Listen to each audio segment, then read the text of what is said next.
Last month, many of us took part in School of Discipleship, a rather different gathering to the one described in our gospel passage for today. SOD is the annual conference of Christian Students Uniting and the church communities connected to it. But in many ways, it's a glorified church camp.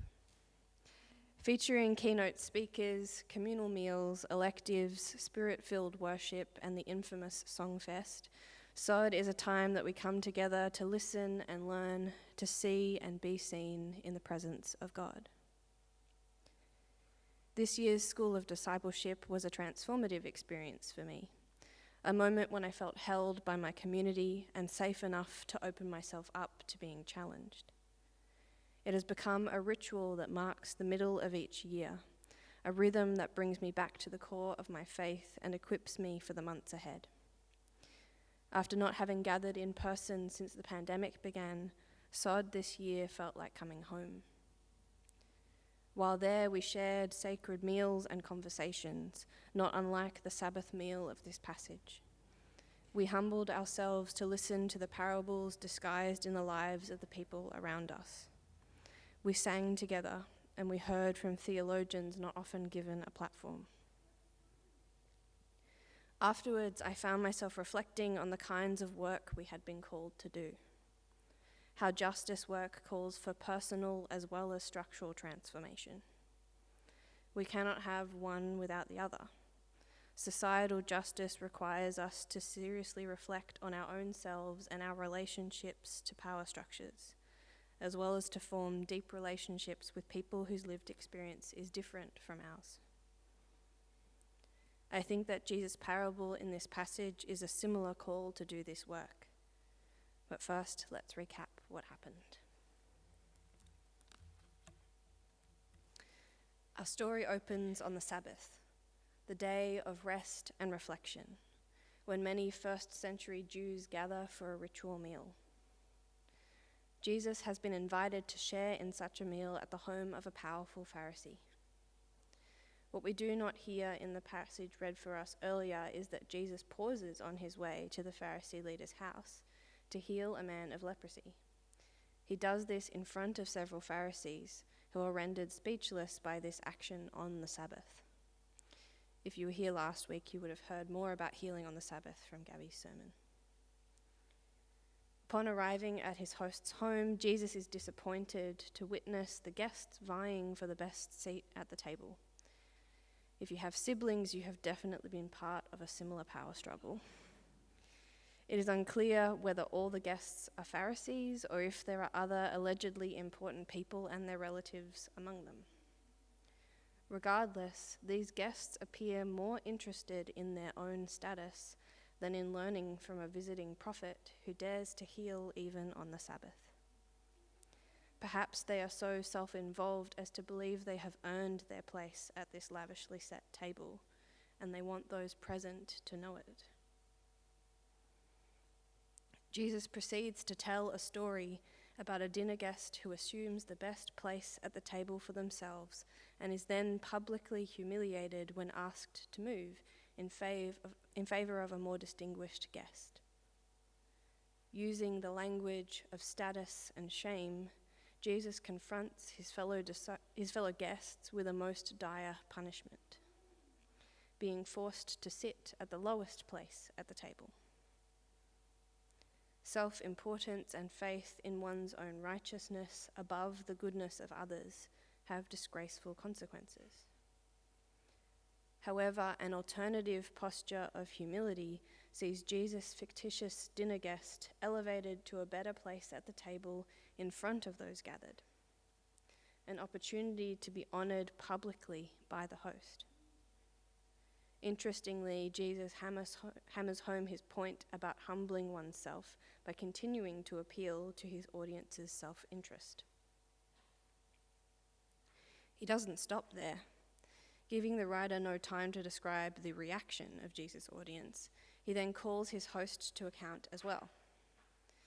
Jesus tells the prominent Pharisee not to invite people of status and wealth to his dinners, people who can repay him with their own extravagant hospitality and continue the circulation of wealth and resources within their own class. Instead, Jesus advocates for generosity without reward. He names the poor and people with a variety of physical disabilities as worthy dinner guests, people with lower social and economic standing, people like the man he healed before this very meal. Jesus encourages his host to dine with these people exactly because they cannot repay his hospitality, instead promising a different kind of reward during the resurrection of the righteous, a group to which those gathered wrongfully believed they already belonged. This passage has a complex relationship with the idea of Sabbath. On the one hand, the story demonstrates a reverence for the Sabbath as a time of sharing in a ritual meal, a reverence not held by the dinner guests obsessed with their own status. On the other hand, the omitted part of this passage shows Jesus defying the conventions of the day of rest in order to heal a man. And yet, his instruction to his host that he invite the poor and people with disabilities to share in future meals takes seriously the Sabbath as an economic framework. What do I mean the Sabbath is an economic framework? Well, looking back at the books of Exodus and Leviticus, the Sabbath was not just one day of rest in every 7. Every 7th year was also set aside as a Sabbath for the land. Agricultural work would halt to allow the land to rejuvenate, and any natural produce that emerged was given to the poor. Landowners also paid a tithe to support those who did not own land, such as immigrants, orphans, and widows. And creditors who were owed money were commanded to release those loans. As well as the Sabbath year, Leviticus describes a jubilee every 50 years, involving the redistribution of land and the release of Israelite slaves. This framework builds rest and restoration into the economic patterns of Israelite society. While we don't know if all parts of it were actually practiced by the Israelite people, it represents a different way of valuing land and of valuing people over one's own wealth. It shows God's undeniable preference for the poor. This Sabbath framework is very different to the way that the dinner guests in today's passage approach hospitality. Jesus was likely invited as a display of the prominent Pharisees' status. The guests' own standing would be elevated by their invitation to this meal, and they spend much of the dinner trying to decide which among them is worthy of the best seat at an already privileged table. All of this is perpetuated within a group of peers who hold religious and economic power. The parable Jesus tells subverts these power games and calls us to break free of cycles of wealth and status. In place of parading one's own self-righteousness, Jesus encourages humility. Instead of viewing hospitality as a transactional relationship with one's peers, Jesus offers an alternative model that breaks down economic barriers. A redistribution of resources to those who have none, generosity without reward. Taking the Sabbath seriously does not mean withholding healing from a person who needs it on a specific day of the week. It means valuing humanity and generosity over the things that would divide us.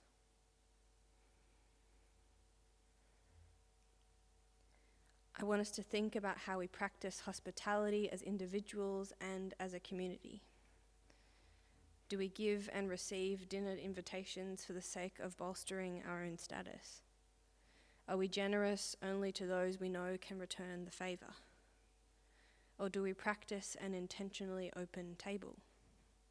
Who do we invite into our church, into our homes? Do we dine with the poor, with people who live with disabilities, with refugees, with LGBTQIA+ people, with First Nations people, with others on the margins? Who we develop deep relationships with has an impact on our ability to meet oppression with empathy. The stories we hear at the dinner table help to shape who we are, what we believe, and what we are willing to fight for. In activism and organizing spaces, we hear that storytelling is our most powerful tool for change. But we should also be mindful of who we are listening to. At School of Discipleship, it was a gift to listen to the wisdom of First Nations theologian Dr. Ann Patel Gray, the kind of voice that is rarely amplified. She pulled no punches and encouraged us to grapple with the ways racism, colonialism, and misogyny have embedded themselves in the ways we do theology. It was a gift to witness how many people felt safe to be openly queer at SOD and to share vulnerably in their small group or at lunchtime. It was also a space in which our community could hold each other accountable as we wrestle with what it means to take both the Bible and social justice seriously, like Jesus does during the Sabbath meal. The church has long been known to build community in the sharing of a meal, and it is important that we do not dine only with people who are like us. Deep listening to the stories of others transforms us and equips us to do justice work. We have begun this work, and yet there is more to do. Jesus calls us to hospitality that practices radical inclusion and overflows with God's generosity, to humility in the face of our own privilege, to overturning dinner tables which perpetuate that privilege, to breaking bread with the stranger and the outcast. Amen.